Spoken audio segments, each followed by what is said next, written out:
कोशिका में ऐड कर रहे हैं। ठीक है, तो पहला नंबर अपन लिख लेते हैं प्लांट सेल, चलो लिख लेते हैं। ठीक है, पहला नंबर लिख लेते हैं plant cell. Cell animal. Hello, कुछ बोल रहे हैं सर प्लांट सेल और एनिमल सेल ना? हाँ एनिमल सेल, हाँ हाँ हाँ हाँ, प्लांट सेल और एनिमल सेल। कुछ और बोल दिया क्या मैंने? नहीं नहीं सर। हाँ ठीक है, हाँ पादप कोशिका एवं जंतु कोशिका। ठीक है, पादप कोशिका एवं जंतु कोशिका, plant cell and animal cell. ठीक है, तो प्लांट सेल में देखो सब मालूम है, आप लोग बताते चले जाओ। सबसे फर्स्ट नंबर अपन ले लेते हैं सेल वॉल, राइट। ये क्या हो जाएगी, इसमें उपस्थित, इसमें क्या होती है अनुपस्थित, राइट। और सेल्यूलोज की बनी होती है वॉल, किसकी बनी होती है सेल वॉल, सेल्यूलोजिक होती है। ठीक है, सीधा सिंपल। देन इसका नेक्स्ट अपन लिख लेते हैं प्लास्टिड या लवक, प्लास्टिड या लवक इसमें उपस्थित होते हैं, इसमें अनुपस्थित होते हैं। प्रेजेंट एब्सेंट, लिखते जाओ लिखते जाओ लिखते जाओ फटाफट, बैठना नहीं है, बिल्कुल बैठना नहीं है। मैंने बोला ड्रॉपर को बैठना नहीं है 1 मिनट के लिए भी। आप लोग ऐसे बैठते रहोगे समझने के लिए तब तो हो गया कल्याण। और इतनी स्टडी की चीज में जब थोड़ा बहुत कॉम्प्लेक्स चीज आएगी तब मैं समझाऊंगा, तब मैं बोलूंगा कि भैया रुक के पहले समझो, अभी तो ये बिल्कुल बेकार है। प्लास्टिड मतलब लवक, लवक, प्लास्टिड मतलब लवक, ल्यूकोप्लास्ट, क्लोरोप्लास्ट, क्रोमोप्लास्ट। ठीक है, प्लास्टिड होते हैं ना, अपन देख लेते हैं, कोई दिक्कत नहीं है। ठीक है, प्लास्टिड अपना लिखा हुआ पेज नंबर 136 में, पेज नंबर 136 निकालो। तुम्हारे उसमें क्लोरोप्लास्ट लिखा हुआ इंग्लिश में, हिंदी थोड़े मिलेगी। मैडम सुनो तो, कोई हिंदी मीडियम की एनसीईआरटी है क्या 11th की? देखो हिंदी मीडियम एनसीईआरटी पढ़ी है क्या कहीं? हाँ देखो जरा, उसमें कहीं होगी तो। सेल वॉल, कोशिका भित्ति प्रेजेंट एब्सेंट, प्लास्टिड मतलब लमक प्रेजेंट और एब्सेंट। ठीक है, देन इसके बाद नेक्स्ट, राइट, इसमें प्लांट में इसमें बड़ी केंद्रीय, बड़ी केंद्रीय असंकुचनशील, असंकुचनशील रिक्तिका उपस्थित होती है। बड़ी केंद्रीय, अब मुझे ठीक है केंद्रीय, अपनी भैया हिंदी अपने आप संभालना करो ना। बड़ी केंद्रीय असंकुचनशील रिक्तिका उपस्थित। ठीक है, जिसका मुख्य कार्य क्या होता है, इसका मुख्य कार्य होता है बड़ी केंद्रीय असंकुचनशील रिक्तिका का मुख्य कार्य क्या होता है। ठीक है, इसमें लिखिए व्यर्थ पदार्थों का संचय, व्यर्थ पदार्थों का संचय। और दूसरा नंबर होता है स्थिति, स्थिति निर्धारित करना। स्थिति मतलब टर्जिडिटी कहलाती है, मतलब जिससे कोशिका एकदम टाइट बनी रहे उसको स्थिति कहा जाता है, स्थिर दाब। ठीक है, टर्गर प्रेशर, राइट। तो ये बिल्कुल आपके एनसीईआरटी में लिखा हुआ है, व्यर्थ पदार्थों का संचय बहुत सारे ऑर्गेनिक एसिड वगैरह इसमें पाए जाते हैं। तो बड़ी केंद्रीय असंकुचनशील रिक्तिका इसमें पाई जाती है, जिसमें व्यर्थ पदार्थों का संचय होता है। साथ ही साथ ये कोशिका की स्थिति, स्फीति, स्फीति का निर्धारण भी करती है, टर्जिडिटी जिसको कहा जाता है। ठीक है, हाँ। इसमें क्या होता है, ये सारी चीजें अनुपस्थित, पहला नंबर वाला पार्ट यदि पे देखते हैं तो अनुपस्थित होती है। ठीक है, बड़ी केंद्रीय असंकुचनशील रिक्तिका जंतु कोशिका में क्या होती है, अनुपस्थित। पूरा लिखना, फटाफट लिखना हो, बस समझते जाओ और लिखते जाओ। जो नहीं समझ में आया तुरंत पूछेंगे, राइट। हाँ, जो समझ में आ रहा है तो डॉक्टर अपने आप ऐसे नहीं बन जाते हैं, समझ में आ रहा है तो आगे बढ़ो, बस अपना भी होना चाहिए स्टैंडर्ड। या डॉक्टर बन रहे हो स्टैंडर्ड होना चाहिए कि हाँ ये हो गया, ये हो गया, हाँ सर आगे चल, चलिए आगे बढ़ा बढ़ बढ़ा बढ़, राइट। राइट, ऐसा थोड़ी कि बस बैठे हैं वहीं पे जम कर, राइट। देन इसका उसमें लिखिए कि निम्न जंतुओं में, इसका लिखिए निम्न, निम्न जंतुओं में अनेक छोटी संकुचनशील, अनेक छोटी संकुचनशील धानियां पाई जाती हैं। निम्न जंतुओं में, लोअर एनिमल। ठीक है, निम्न जंतु का मतलब नीचे वाले जंतु नहीं, नहीं तो बोलो अभी सर आपने जंतु तो लिखवा ही नहीं। ठीक है, तो निम्न जंतु का मतलब होता है लोअर एनिमल। ठीक है, उच्च एनिमल और निम्न जंतुओं, है ना, में अनेक छोटी संकुचनशील धानियां पाई जाती हैं। ठीक है, लिख लिया। जिसका मुख्य कार्य होता है, इनका मुख्य कार्य होता है help in osmo regulation, Parashar Neyman में साया, रेगुलेशन, परासरण नियमन में सहायक, सब इंग्लिश है ना, हाँ वही है। ठीक है, ऑस्मो रेगुलेशन या परासरण नियमन में सहायक, परासरण नियमन में सहायक होता है, राइट। परासरण नियमन क्या होता है, अब आप सुनो। परासरण नियमन क्या होता है कि जो जैसे निम्न जंतु अमीबा वगैरह, प्रोटोजोआ वगैरह में जो आते हैं, राइट, इनमें लगातार पानी आता है। लगातार पानी आने की वजह से क्या हो जाएगा कि बाहर पानी आएगा तो पता चला प्रेशर लगा तो फट जाएंगे। तो लगातार पानी क्या होता है, उनसे बाहर निकलता रहता है, किनके द्वारा, विक्टिकाओं के द्वारा, राइट। उसको परासरण नियमन कहा जाता है, राइट। साथ ही साथ इस पानी में वो जंतु अपना नाइट्रोजनस वेस्ट भी डिजोल्व कर देते हैं। इस पानी में क्या करते हैं वो जंतु, अपना नाइट्रोजनस वेस्ट हम भी डिजोल्व करते हैं। यूरिन, राइट, यूरिन होता है ना, जो नाइट्रोजनस पदार्थ होते हैं वो यूरिन के थ्रू जाते हैं, और जो खाना होते हैं वो एक्सक्रीटरी मटेरियल, मल पदार्थ के रूप में बॉडी से बाहर जाता है, वो एक अलग चीज है। नाइट्रोजनस वेस्ट अलग पार्ट होता है। तो इनमें भी ऐसा होता है, अमीबा वगैरह में बिल्कुल ऐसे होता है। जो खाना खाते हैं उसका एक अलग पार्ट होता है, और जो नाइट्रोजनस वेस्ट होते हैं उसका एक अलग पार्ट होता है। और नाइट्रोजनस वेस्ट को भी निकालने की प्रोसेस क्या कहलाती है, ऑस्मोरेगुलेशन या एक्सक्रीशन, उसमें उत्सर्जन कहलाता है, राइट। तो वो अमोनिया का ही उत्सर्जन कर देते हैं। ठीक है, तो ये हो गया अपना, ये डिफरेंस में आ गया अभी। अब आगे अपन और चलते हैं। ठीक है, तो यार ये क्यों पकड़ रहा है, समझ में नहीं आ रहा।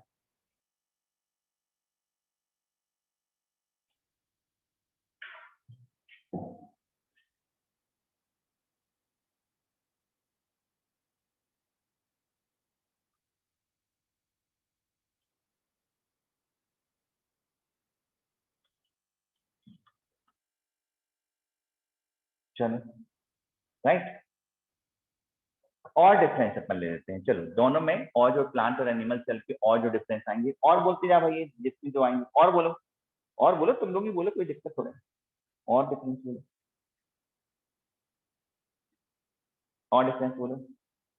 हाँ, एक चीज और आप ध्यान रखेंगे बहुत अच्छे से, अब एनसीईआरटी के हिसाब से अपन चल रहे हैं, तो आपको बहुत बढ़िया तरीके से आप लिख लेना, लाइसोसोम प्रेजेंट, और इसमें भी लिख लेना प्रेजेंट, दोनों में उपस्थित, राइट, दोनों में उपस्थित लिख डालोगे। पर ऑक्सीसोम प्रेजेंट, और इसमें भी प्रेजेंट। पहले का पढ़ाना अलग था, हालांकि ये सही नहीं है, लेकिन फिर भी आप क्योंकि बदल गया, इसके अनुसार से आप ध्यान रखें। नहीं तो पादप कोशिका में लाइसोसोम नहीं माने जाते, किसमें होते हैं, फंगस वगैरह में मिलते हैं, लेकिन पादप में नहीं माने। लोअर में मिलते हैं लेकिन हायर में नहीं मिलते, लेकिन इन्होंने बनाया तो अपन बना लेंगे। दूसरा, जंतु कोशिका में परागजीसोम नहीं होता। परागजीसोम प्रकाश श्वसन, फोटो रेस्पिरेशन में सहायक होता है, उसका नाम जंतु कोशिका में अलग कहा जाता है, यूरिकोसोम। क्योंकि हम लोग का लेवल तो बहुत ऊंचा रहा ना, एनसीईआरटी के लेवल की जमीन के नीचे है ना, तो इसलिए क्या है, उसको अब वो चीजें अपन को थोड़ा याद रखना जो पहले पैटर्न से थोड़ी अलग चलती चली आ रही। तो आपको ध्यान रखना, प्रेजेंट प्रेजेंट दोनों में लिख डालो, बस सीधा सिंपल। लाइसोसोम भी दोनों में उपस्थित, परागजीसोम भी दोनों में उपस्थित होता है, ये ध्यान। ठीक है, ये अपने एनसीईआरटी में लिखा हुआ है, लाइसोसोम प्रेजेंट दोनों में, परागजीसोम प्रेजेंट दोनों में।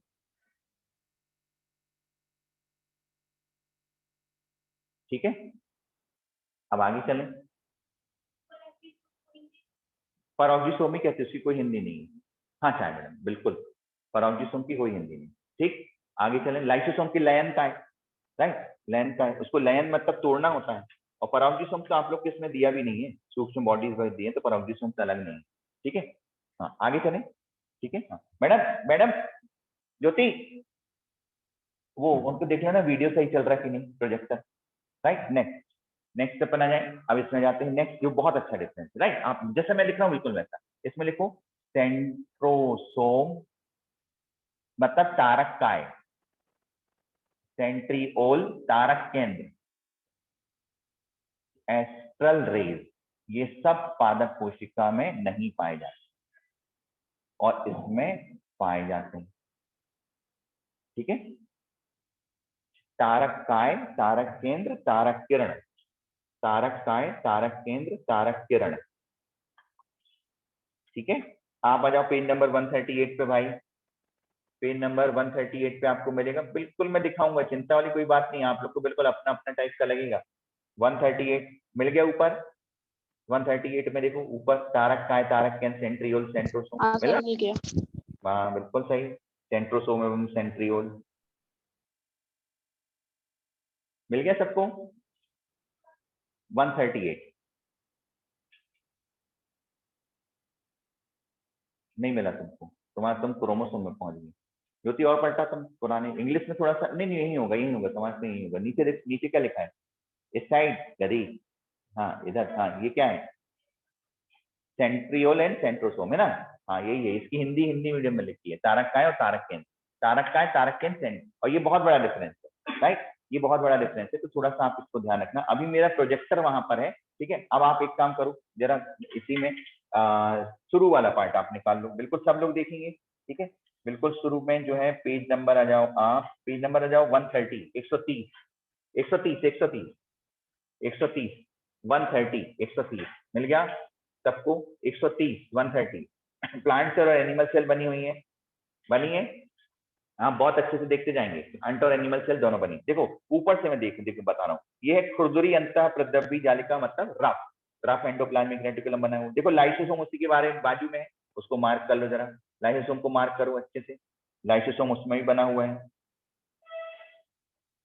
ठीक है, लाइसोसोम उसमें ही बना हुआ है। इधर आ जाओ जंतु कोशिका में नीचे 5वें नंबर पे देखो लाइसोसोम बना हुआ है, लयन का है 5वें नंबर वाला बना है लाइसोसोम, देखो उसमें ही बना हुआ है 5वें नंबर पे दोनों। उसी के ऊपर पराउजिसोम बना हुआ है, देखो जंतु कोशिका में उन्होंने पराउजिसोम लिखा है, जंतु कोशिका में नीचे, मतलब जंतु कोशिका में, जंतु कोशिका में ऊपर वाला पादप कोशिका है, नीचे वाली जंतु कोशिका है, ठीक है। पराउजिसोम और लयन का है इसमें भी, और उसमें भी आप ढूंढ, उसमें भी पराउजिसोम है। नीचे देखो पादप कोशिका में, देखो नीचे साइड मिल गया ना, हाँ वो भी, मतलब दोनों में है। अब अपन आ जाते हैं, देखो इसके बाद आप आ जाओ जंतु कोशिका में, सब लोग देखेंगे जंतु कोशिका में, केंद्रक के पास देखो एक दो सिलेंड्रिकल संरचना दिख रही है जिसमें लिखा है तारक काय, पराउजिसोम्स के ऊपर देखो तारक काय लिखा हुआ है जंतु कोशिका में, सबको मिल गया, हाँ उसको मार्क कर लो, वो क्या था तारक काय, तारक काय। और ये चीज आपको पादप कोशिका में नहीं मिलेगी, आप ढूंढ लो पादप कोशिका में कहीं भी नहीं है, राइट। फिर इसके बाद दो तीन चीजें इसमें है जो मैं आपको बता दे रहा हूँ, ठीक है। और तो ये हो गया, इसके बाद ये बहुत अच्छा होता है, तो इसको कहा जाता है, इसका इसका कोशिका विभाजन, राइट। इसमें अतः, इसमें लिखना अतः प्लांट सेल में कोशिका विभाजन, अतः पादप कोशिका का विभाजन एनेस्ट्रल होता है, एनेस्ट्रल सेल डिवीजन, और इसका एस्ट्रल सेल डिवीजन होता है, एनेस्ट्रल सेल डिवीजन और एस्ट्रल सेल डिवीजन। देखो इसमें एस्ट्रल रेस तो नहीं होती, इसको क्या बोला जाता है, इसलिए एनेस्ट्रल, राइट। एस्ट्रल रेस तारक किरण नहीं होती इसमें, इसलिए एनेस्ट्रल कहलाता है। इसमें होती है, इस कारण से इसको एस्ट्रल कहा जाता है।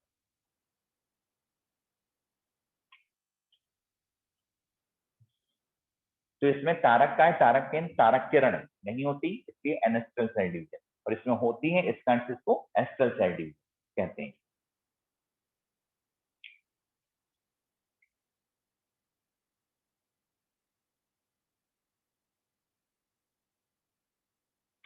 ठीक है, लिख लिया। एक थोड़ा सा अलग पार्ट मैं बता दे रहा हूँ, हालांकि अब ये आप लोग का एआई नीट का एनटीए का वो है, लेबल नहीं है, ये सब चीजें पहले थी। गोल्जी एपरेटस या Golgi complex, right. Golgi complex या गोल्जी एपरेटस क्या होता है इसमें, प्रेजेंट, और इसमें भी क्या होता है, प्रेजेंट। गोल्जी कॉम्प्लेक्स या गोल्जी एपरेटस, ठीक है, राइट, प्रेजेंट प्रेजेंट। और इसको लिख लेना कि इसे डिक्टियोसोम कहते हैं, इसे डिक्टियोसोम डिक्टियो कहते हैं, राइट। ये पुराना पार्ट हो गया, अब नहीं पूछा जाता ये सब चीजें, है ना, ये सब चीजें पुरानी हो गई। अब तो आपको वही गोल्जी एपरेटस पर ध्यान रखना है, दोनों में गोल्जी एपरेटस है ना। डिक्टियोसोम हम लोग पुराना जमाना निकल गया भैया, पढ़ाते पढ़ाते ये ओल्ड हो गई, अब ये एनटीए का स्टैंडर्ड नहीं रह गया।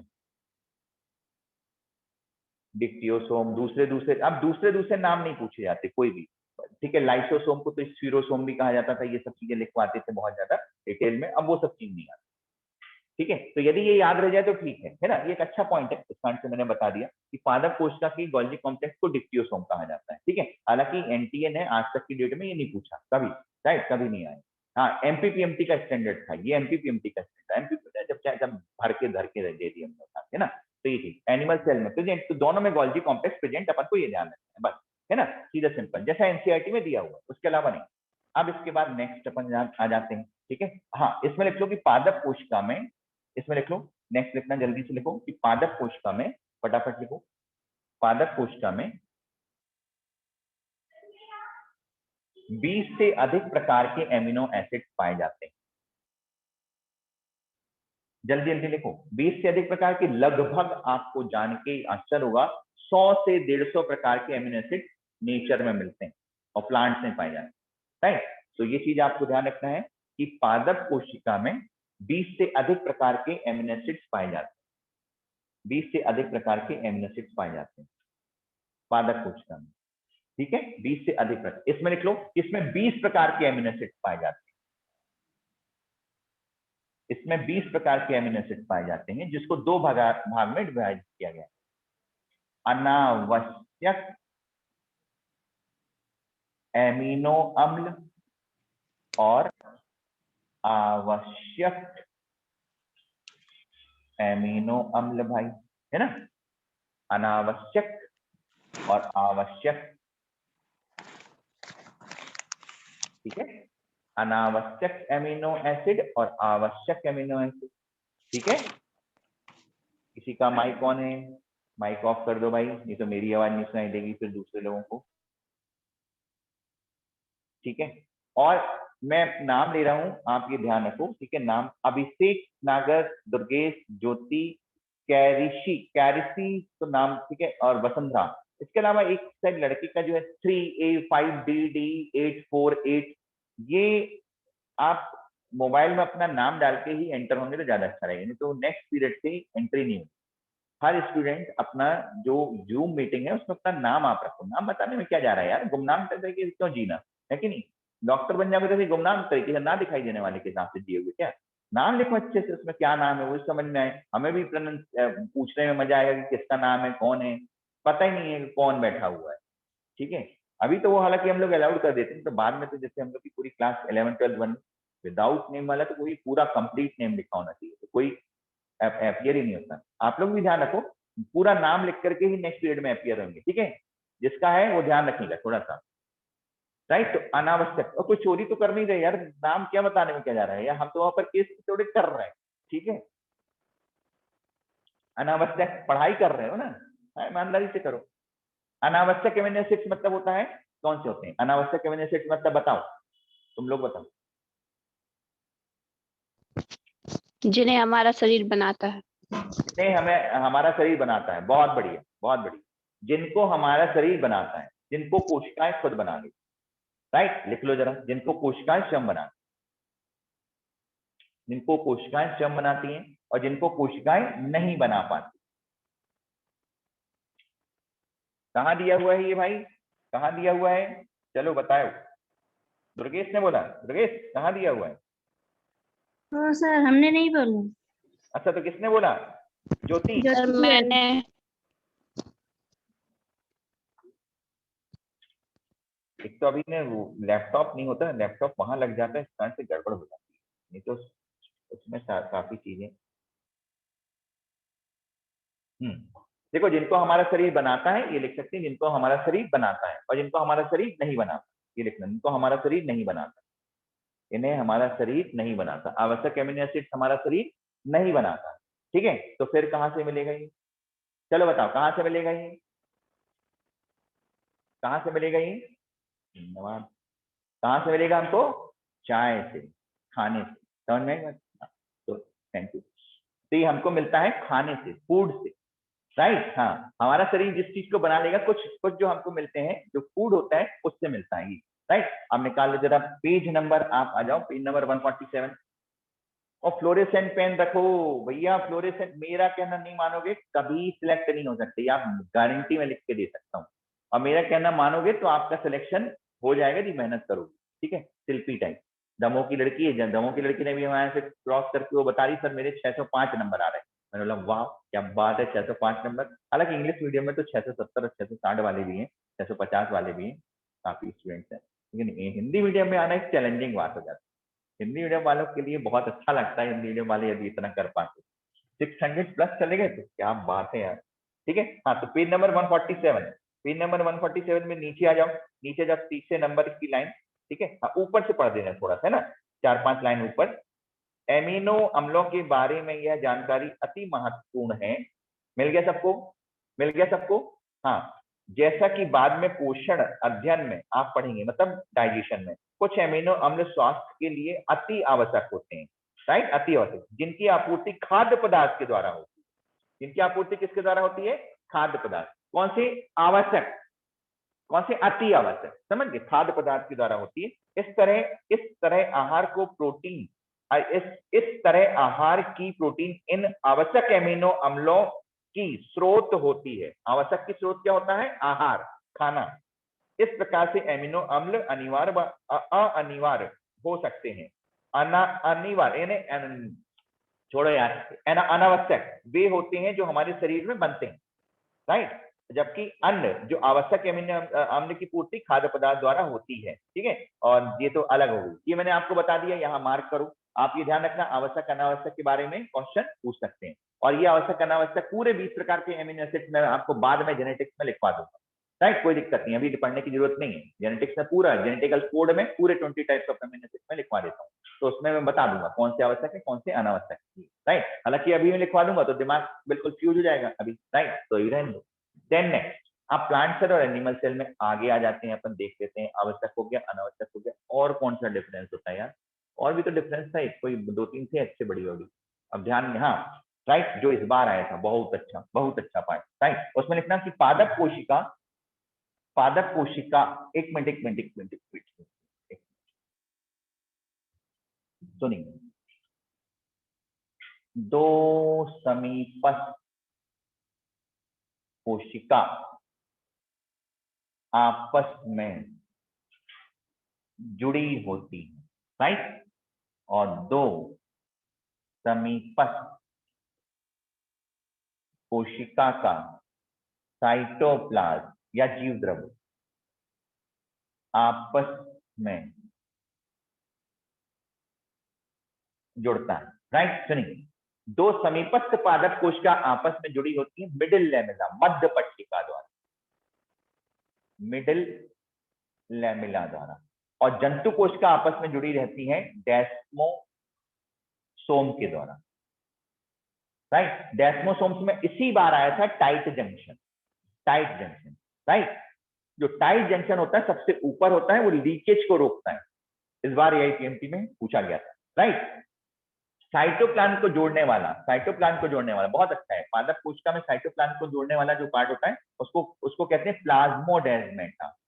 प्लाज्मोडेस्मेटा, और जंतु कोशिका में वो कहलाता है गैप जंक्शन। डेस्मोटाइप के तो टाइप्स अलग अलग होते हैं, लेकिन ये गैप जंक्शन एक टाइप और होता है। इसी साल इन्हें पूछा गया कि लीकेज को कौन सा रोकता है, उसका आंसर था टाइट जंक्शन, और दो साइटोप्लाज्म के मध्य में साइटोप्लाज्म किससे आ जा सकते हैं, उसका आंसर था गैप जंक्शन, राइट। कोई अलग चीज नहीं है, मैं एनसीईआरटी में दिखा दूंगा, एनसीईआरटी में लिखा हुआ है, बिल्कुल एनसीईआरटी का लिखा हुआ, वर्ड टू वर्ड पूछ लिया, राइट, अलग कुछ नहीं था। तो लिख डालो कि दो समीपस्थ कोशिकाओं को आपस में जुड़ती हैं, तो दो समीपस्थ कोशिकाएं आपस में जुड़ती हैं। पादप कोशिका किसके द्वारा? मध्य पट्टिका, मिडिल लैमेला द्वारा, और जंतु कोशिका किसके द्वारा जुड़ी रहती है? डेस्मोसोम द्वारा। दो समीपस्थ कोशिकाओं के साइटोप्लाज्म किससे जुड़े रहते हैं? इसमें प्लाज्मोडेस्माटा के द्वारा, और इसमें किसके द्वारा? गैप जंक्शन के द्वारा।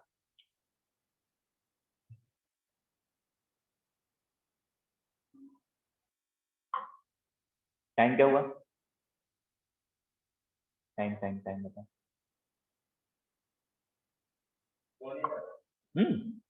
अरे बात है, चलो ठीक है, ये इतना डिफरेंस हो गया। अब इसके बाद नेक्स्ट पीरियड में मिलते हैं अपन, ठीक है? ठीक है, thank you sir. Okay, thank you. आप लोग जूलॉजी वाला पार्ट स्टार्ट कर लो। जूलॉजी वाला देखो सबने कब से दिया है, जूलॉजी की लिंक जल्दी से।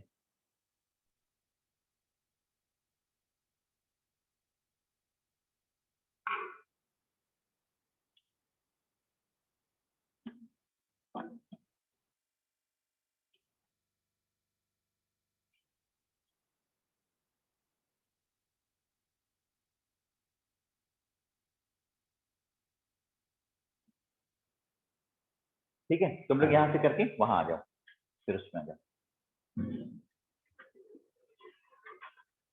ओके, चलो वहीं चलते हैं।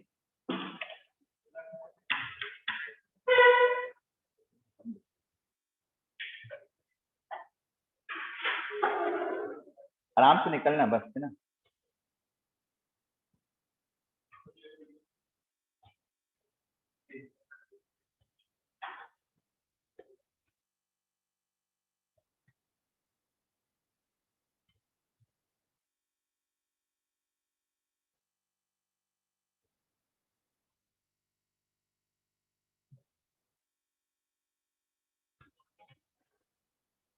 मैडम यहाँ आ जाओ।